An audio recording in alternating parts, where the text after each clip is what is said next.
Dan untuk mengetahui seperti apa situasi arus mudik yang memasuki Lampung, saat ini saya sudah terhubung dengan Kabid Humas Polda Lampung, Kombes Pol Sahwani Pandra Arsyad. Ya, selamat petang Pak Pandra. Ya, selamat petang Mbak Lydia Ya, dan seluruh pemirsa Polri TV. ya secara umum seperti apa kondisi arus mudik di Pelabuhan Bakauheni Lampung? Ya, baik. Ini puncak arus mudik H-3 dan kemarin H-4 kita melakukan pemantauan dan berkoordinasi dengan Polda perbatasan dalam hal ini adalah Polda Banten. Tadi sudah dipaparkan bagaimana kepadatan arus lalu lintas yang berasal dari wilayah Banten, dalam hal ini dari Pelabuhan Merak dan juga dari Ciwandan, namun sampai juga di Pelabuhan Bakauheni di Lampung Selatan dan Pelabuhan Panjang, situasi masih dalam keadaan normal. Dan tadi baru saja, yaitu Kapolri Jenderal Polisi Listio Sigit Prabowo dan Panglima TNI Pak Yudo Margono dan juga Menteri Perhubungan Budi Karya Sumadi melaksanakan peninjauan ke posko terpadu yang ada di Sea Interdiction di Pelabuhan Bakauheni Lampung Selatan dan melakukan rapat koordinasi antar para Kapolres dan juga stakeholder terkait. Karena tadi juga hadir pihak dari ASDP Indonesia dan juga pihak dari operator jalan tol Trans Sumatera. Jadi situasi sampai petang hari ini artinya masih dalam keadaan normal walaupun ini sudah mendekati puncaknya. Tetapi kami dari personil yang terlibat di dalam operasi Ketupat Krakatau 2023 telah menggelar di 83 pos dan posyandu termasuk satu posko terpadu yang ada di Command Center atau di posko terpadu di Pelabuhan Bakauheni Lampung Selatan. Gitu Mbak Lydia. Ya, berdasarkan pemantauan hingga hari ini, kapan tepatnya akan terjadi puncak arus mudik dari Banten ke Lampung, Pak? Ya, sebenarnya ini sudah mulai karena prediksi kita H-4, H-3 karena ini adalah puncak-puncaknya. Sampai besok kita masih melakukan pemantauan dari situasi yang terjadi, bahkan dari satu posko terpadu di Bakauheni, kemudian pos pengamanan yang ada sejumlah 61 dan 21-nya juga di pos pelayanan. Kami juga selalu berkoordinasi mengontak antara satu pos dengan pos yang lain termasuk di rest area. Artinya masyarakat yang memasuki Pelabuhan Bakauheni maupun di Pelabuhan Panjang itu masih bisa dalam keadaan normal, dan kami akan melakukan sesuai dengan instruksi Bapak Kapolri tadi bahwa seluruhnya apabila pemudik sudah sampai memasuki wilayah hukum Polda Lampung yang nanti akan turun baik di Bakauheni atau di Pelabuhan Panjang, karena memang sudah alternatif dua pelabuhan tersebut, tentunya Polri siap melakukan pengawalan dan pengamanan terhadap para pemudik akan sampai ke daerah tujuan akhirnya, yaitu di masing-masing sesuai dengan lintasan yang akan dilintasi di 15 kabupaten kota, di mana jalur tol Trans Sumatera ini merupakan jalur alternatif yang bebas hambatan, kemudian juga ada lintas timur dan lintas tengah.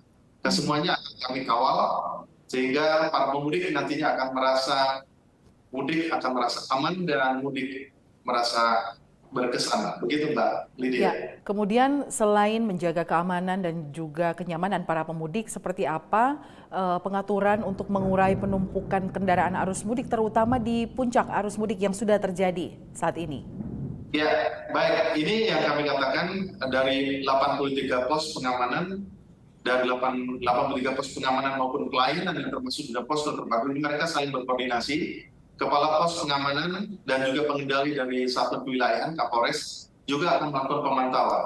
Apabila terjadi penumpukan, itu akan diberlakukan namanya holding system atau delay system. Itu kita sebut dengan sandi apabila kepadatan mencapai 2 km, itu artinya disebut dengan sandi kuning. Kemudian apabila sudah mencapai 4 km itu berarti sudah sandi merah, dan apabila lancar sandi hijau. Nah, ini nanti mereka akan kita alihkan ke kantong-kantong di rest area yang ada sambil menunggu situasi akan normal kembali, baru akan dialihkan ke posko di kawasan pelabuhan di Bakauheni. Dan juga kami juga telah melakukan sosialisasi. Dari sejak awal kami selalu mengimbau kepada para pemudik yang akan melintasi pelabuhan baik dari Merak maupun dari Bakauheni himbauannya adalah tidak ada penjualan tiket di kedua kawasan pelabuhan tersebut. Jadi masyarakat harus memastikan betul memiliki tiket sebelum memasuki pintu gerbang atau pintu kawasan pelabuhan, karena apabila tidak memiliki tiket akan diputar balik. Ini yang menjadi kendala apabila masyarakat tidak memindahkan informasi atau himbauan tersebut.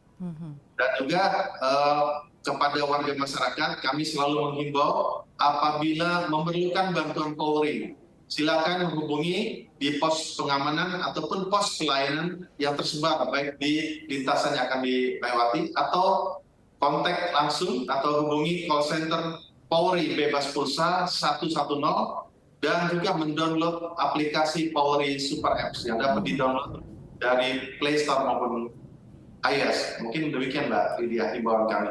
Ya, pertanyaan terakhir Pak, seperti apa operasional dari Pelabuhan Panjang, yaitu pelabuhan tambahan, apakah efektif sudah dilakukan secara maksimal oleh para pemudik? Ya, baik. Ini yang kami katakan bahwa kita berkoordinasi lintas sektoral dan dilalui dengan rapat koordinasi ya saling antara pemerintah Provinsi Banten, pemerintah Provinsi Lampung, termasuk Polda Lampung dan Polda Banten.